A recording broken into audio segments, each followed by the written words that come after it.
24 सितंबर 2023। प्रातः मुरली ओम शांति 22 दिसंबर 1995। बाप दादा मधुबन। सर्व प्राप्ति संपन्न जीवन की विशेषता है अप्रसन्नता मुक्त और प्रसन्नता युक्त।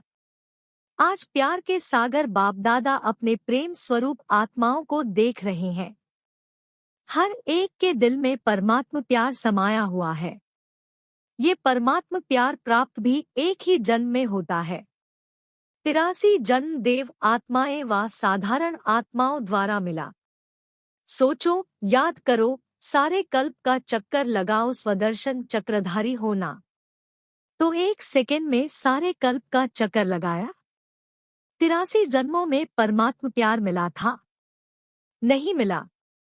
सिर्फ इस संगम पर एक जन्म में परमात्म प्यार प्राप्त हुआ। तो अंतर को जान लिया ना।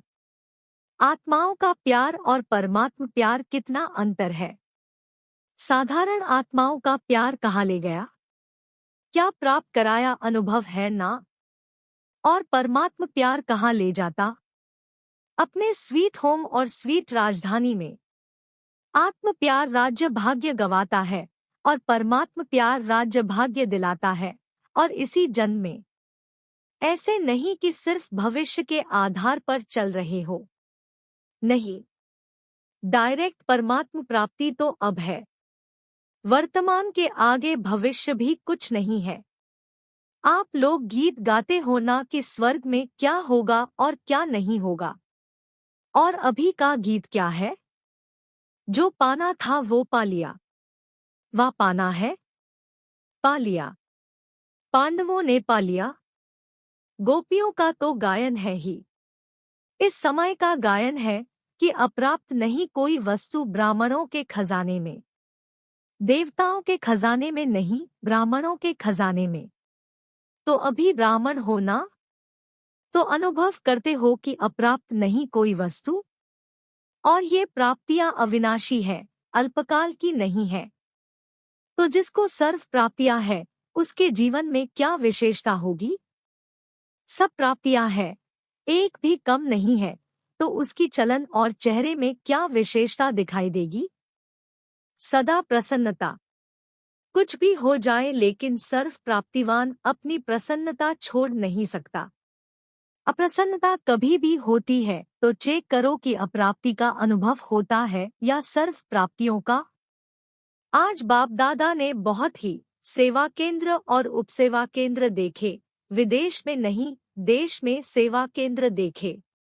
सेवा केंद्र में विशेष तो सेवाधारी है।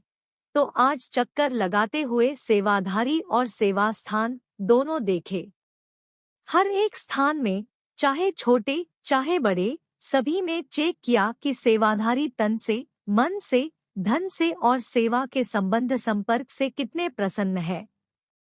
क्योंकि विशेष तो यही बातें हैं ना। तो क्या देखा? तन तो सबके पुराने हैं ही, चाहे जवान है चाहे बड़े हैं। छोटे और ही बड़ों से भी कहा था कमजोर है। चाहे बीमारी बड़ी है, लेकिन बीमारी की महसूसता कि मैं कमजोर हूँ, मैं बीमार हूँ, ये बीमारी को बढ़ा देती है। क्योंकि तन का प्रभाव मन पर आ गया तो डबल बीमार हो गए। तन और मन दोनों से डबल बीमार होने के कारण बार बार सोल कॉन्सेस के बजाय बीमारी कॉन्सेस हो जाते हैं। तो क्या देखा कि तन से तो मेजॉरिटी बीमार कहो या हिसाब किताब चुकतू करना कहो, कर रहे हैं। लेकिन 50% डबल बीमार और 50% सिंगल बीमार है। बाकी होना क्या चाहिए? कभी भी मन में बीमारी का संकल्प नहीं लाना चाहिए। मैं बीमार हूँ, मैं बीमार हूँ। लेकिन होता क्या है? ये पाठ पक्का हो जाता है कि मैं बीमार हूँ। कभी कभी किसी समय बीमार होते नहीं हैं, लेकिन मन में खुशी नहीं है, तो बहाना करेंगे कि मेरे कमर में दर्द है, क्योंकि मेजॉरिटी को या तो टांग दर्द या कमर का दर्द होता है। कई बार दर्द होता नहीं है, फिर भी कहेंगे मेरे को कमर में दर्द है। अभी उसकी चेकिंग कैसे हो? डॉक्टर्स के पास इसका कोई थर्मामीटर है जो कमर दर्द है या नहीं वो चेक कर सके? एक्सरे कराओ, ये कराओ, वो तो और ही खर्चा लगाओ। तो क्या देखा, तन के बारे में सुनाया। कई सेवाधारी ऐसे दिखाई दिए। सेवाधारी आप सभी हो। ऐसे नहीं समझना सिर्फ टीचर्स की बात है। सेवाधारी आप प्रवृत्ति वाले भी हो ना, कि जो सेंटर्स पर रहते हैं वो सेवाधारी हैं। आप लोग प्रवृत्ति में रहने वाले भी सेवाधारी हो। कभी आपके घरों का भी चक्कर लगाएंगे, देखेंगे कि कैसे सोते हो, कैसे उठते हो। डबल बेड है, सिंगल बेड है।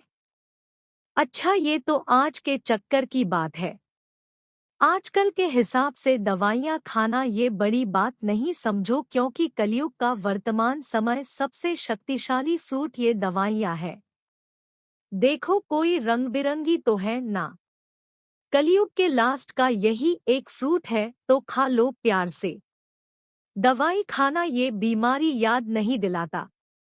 अगर दवाई को मजबूरी से खाते हो तो मजबूरी की दवाई बीमारी याद दिलाती है और शरीर को चलाने के लिए एक शक्ति भर रहे हैं। उस स्मृति में खाएंगे तो दवाई बीमारी याद नहीं दिलाएगी, खुशी दिलाएगी, तो बस 2-3 दिन में दवाई से ठीक हो जाएंगे। आजकल के तो बहुत नए फैशन है। कलयुग में सबसे ज्यादा इन्वेंशन आजकल दवाइयाँ या अलग अलग थेरापी निकाली है। आज फलानी थेरापी है, आज फलानी, तो ये कलयुग के सीजन का शक्तिशाली फल है, इसलिए घबराओ नहीं। लेकिन दवाई कॉन्सेस, बीमारी कॉन्सेस होकर नहीं खाओ। तो तन की बीमारी होनी ही है, नई बात नहीं है, इसलिए बीमारी से कभी घबराना नहीं। बीमारी आई और उसको फ्रूट थोड़ा खिला दो और विदाई दे दो। अच्छा, ये हुआ तन की रिजल्ट। फिर और क्या देखा? मन में क्या देखा? एक बात खुशखबरी की ये देखी कि मेजॉरिटी हर एक सेवाधारी के मन में बाप का प्यार और सेवा का उमंग दोनों है। बाकी 25% कोई मजबूरी से चल रहा है, वो छोड़ो। लेकिन मेजॉरिटी के मन में ये दोनों बातें देखी और ये भी देखा कि बाप से प्यार होने के कारण याद में भी शक्तिशाली हो, बैठने का, चलने का, सेवा करने का अटेंशन बहुत देते हैं। लेकिन खेल क्या होता है कि चाहते हैं कि याद की सीट पर अच्छी तरह से सेट होकर बैठ जाएं, लेकिन थोड़ा टाइम तो सेट होते हैं, फिर हिलना डुलना शुरू होता है। जैसे बच्चा होता है, उसको ज्यादा टाइम सीट पर बिठाओ तो हिलेगा जरूर। तो मन भी अगर कंट्रोल में, ऑर्डर में नहीं है, तो थोड़ा टाइम तो बहुत अच्छे बैठते हैं, चलते हैं, सेवा भी करते हैं, लेकिन कभी सेट होते हैं, कभी अपसेट भी हो जाते हैं। कारण क्या है? होना सेट चाहते हैं, लेकिन अपसेट क्यों होते हैं? कारण क्या है? एकाग्रता की शक्ति, दृढ़ता की शक्ति उसकी कमी है।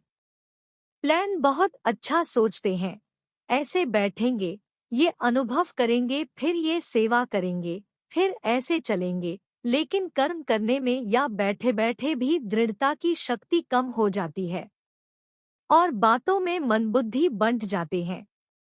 चाहे काम में बिजी नहीं है, लेकिन व्यर्थ संकल्प ये सबसे बड़ा काम है जो अपने तरफ खींच लेता है।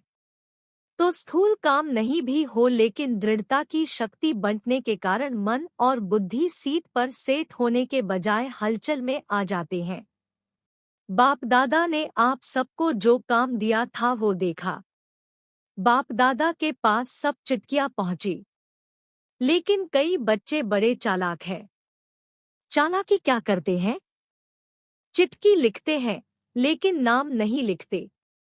ऐसे समझकर करते हैं, बाबा तो जानता है, फिर भी अगर काम दिया है तो काम तो पूरा करो ना।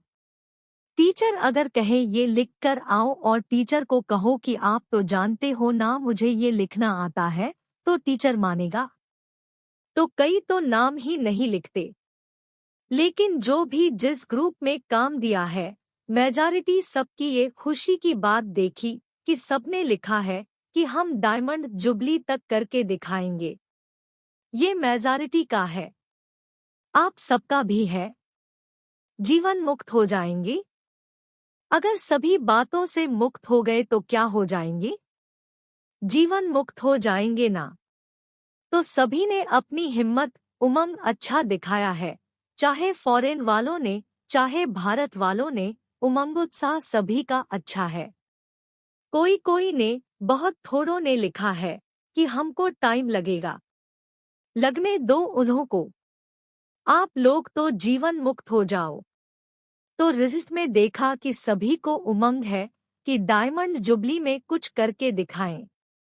लेकिन बाप दादा ने देखा कि जितना अपने आप को डायमंड बनाने का उमंग उत्साह है, उतना ही डायमंड जुबली वर्ष में सेवाओं के प्लान भी बहुत फास्ट बनाए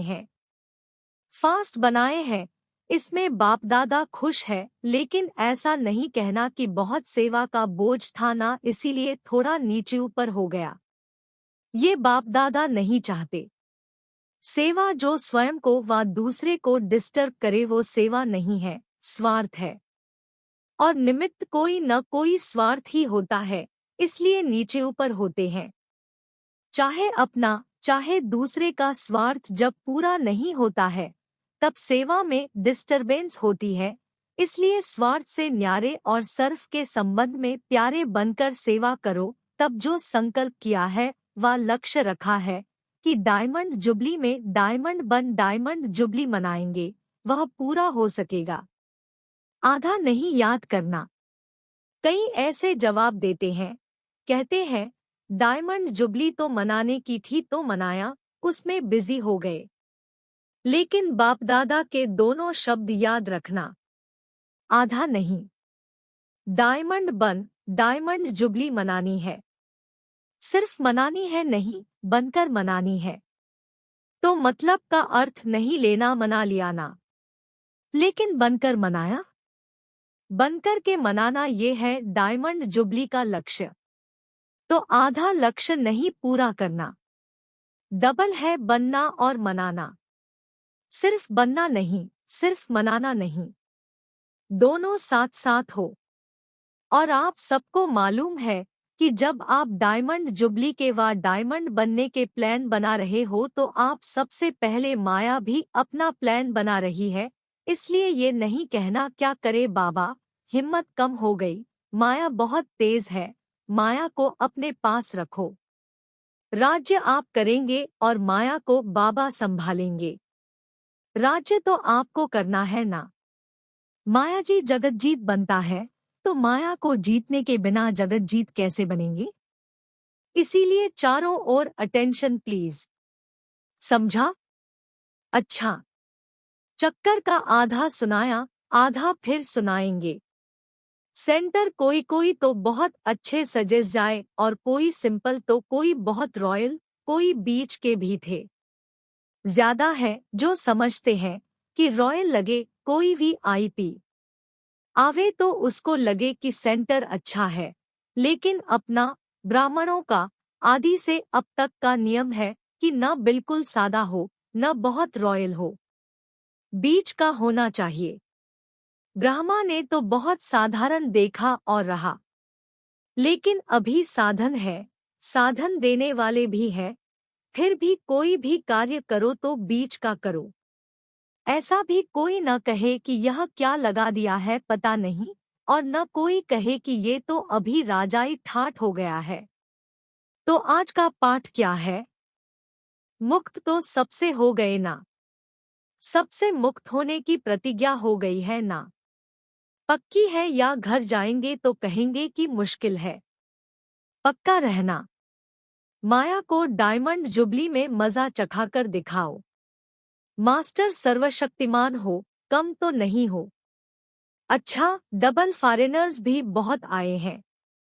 स्थापना के कार्य की डबल शोभा, डबल विदेशी है। बाप दादा जानते हैं कि कितने मेहनत से, युक्ति से यहाँ पहुँचते हैं। अगर लगन कम हो तो पहुँचना भी मुश्किल लगे। एक तरफ बाप दादा सुनते हैं कि मनी डाउन हो गई है, और दूसरे साल देखते हैं तो और भी विदेशी ज्यादा आ गए हैं। तो ये हिम्मत है। रशिया का ग्रुप भी आया है ना। रशिया वालों ने टिकट कहाँ से लाई? इनों की कहानियां बहुत अच्छी सुनने वाली है। टिकट कैसे इकट्ठी करते हैं, उसकी कहानी बहुत अच्छी है। ये तो सब होना ही है। जब है ही कागज पेपर ही तो है, चाहे डॉलर कहो चाहे पौंड कहो, है तो पेपर ही, तो पेपर कहाँ तक चलेगा? सोने का मूल्य है, हीरे का मूल्य है, पेपर का क्या है? मनी डाउन तो होनी ही है, और आपकी मनी सबसे ज्यादा मूल्यवान है। जैसे शुरू में अखबार में डलवाया था ना कि ओम मंडली रिचेस्ट इन दी वर्ल्ड। कमाई का साधन कुछ नहीं था। ब्रह्मा बाप के साथ एक दो समर्पण हुए और अखबार में डाला रिचेस्ट इन दी वर्ल्ड। तो अभी भी जब चारों ओर ये स्थूल हलचल होगी, फिर आपको अखबार में नहीं डालना पड़ेगा। आपके पास अखबार वाले आएंगे और खुद ही डालेंगे, टीवी में दिखाएंगे कि Brahma Kumaris richest in the world, क्योंकि आपके चेहरे चमकते रहेंगे, कुछ भी हो जाए। दिन में खाने की रोटी भी नहीं मिले तो भी आपके चेहरे चमकते रहेंगे। तो चारों ओर होगा दुख और आप खुशी में नाचते रहेंगे। इसी को ही कहते हैं मिरुआ मौत मलू का शिकार। इसलिए बाप दादा ने आज कहा कि ब्राह्मण जो सच्चे हैं, ब्राह्मण जीवन में श्रेष्ठ जीवन के लक्ष्य वाले हैं, उसकी विशेषता है प्रसन्नता। चाहे कोई गाली भी दे रहे हो तो भी आपके चेहरे पर दुख की लहर नहीं आनी चाहिए। प्रसन्न चित्त। गाली देने वाला भी थक जाएगा, हो सकता है।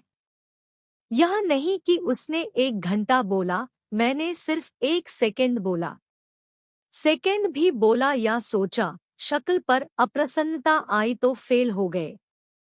इतना सहन किया ना, 1 घंटा सहन किया, फिर गुब्बारे से गैस निकल गई। तो गैस वाले गुब्बारे नहीं बनना। और चाहिए ही क्या? बाप मिला, सब कुछ मिला, गीत तो यही गाते हो ना। तो ऐसे टाइम पर ऐसी ऐसी बातें याद करो तो चेहरा नहीं बदलेगा। ऐसे नहीं उसके आगे जोर जोर से हंसने लग जाओ तो वो और ही गर्म हो जाए। प्रसन्नता अर्थात आत्मिक मुस्कुराहट, बाहर की नहीं, आत्मिक। तो आज का पाठ क्या रहा? सदा अप्रसन्नता मुक्त और प्रसन्नता युक्त, डबल समझा? अच्छा। चारों ओर के बाप दादा के प्रेम स्वरूप आत्माओं को सदा स्वयं को अप्रसन्नता से मुक्त करने वाले तीव्र पुरुषार्थी आत्माओं को सदा याद और सेवा के बैलेंस द्वारा सेवा की सफलता पाने वाले भाग्यवान आत्माओं को सदा बाप को प्रत्यक्ष करने के उमंग उत्साह में रहने वाले देश विदेश दोनों के सर्व बच्चों को बाप को अपनी खुशखबरी लिखने वाले, अपनी सेवा का उमंग रखने वाले ऐसे बाप के सदा स्नेही और समीप बच्चों को बाप दादा का याद प्यार और नमस्ते। वरदान। अखंड स्मृति द्वारा विघ्नों को विदाई देने वाले मास्टर सर्वशक्तिमान भव। संगमयुग विघ्नों को विदाई देने का युग है। जिसको आधा कल्प के लिए विदाई दे चुके उसको फिर आने न दो।